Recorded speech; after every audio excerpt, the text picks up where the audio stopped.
کئی دنوں کی رات دن کی محنت، مشینری، سب کچھ کی محنت رائگاں ہو گئی۔ ایک اور امید کی کرن ٹوٹ گئی، جس سے ہزاروں گھر جو بچے ہوئے تھے وہ بھی اس کی لپیٹ میں آ گئے۔ بستی بٹواں والا حفاظتی باندھ ٹوٹ گیا۔ اس کے ٹوٹنے کی وجہ سے کون کون سے علاقے اس کی لپیٹ میں آ رہے ہیں؟ بستی شادم شاہ، بستی لدیرہ، بستی بٹیاں، بستی وٹواں، بستی عبداللہ آکوکا اور ماتا جڈو تک، یہ ساری آبادیاں اس کی لپیٹ میں آئیں گی۔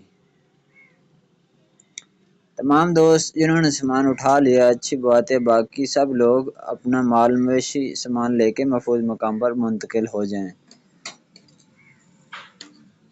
یہ بات پچھلے ایک ماہ سے سب دوست بتا رہے ہیں اور ہم بھی بتا رہے ہیں، لیکن سب دوست سامان اور مال مویشی نہیں نکالتے، لیکن آخر میں نقصان اٹھانے پڑتے ہیں۔ اللہ تعالیٰ مزید لوگوں کو تباہ مت کر، مالک مولا تو ہی بچا سکتا ہے اس آفت سے۔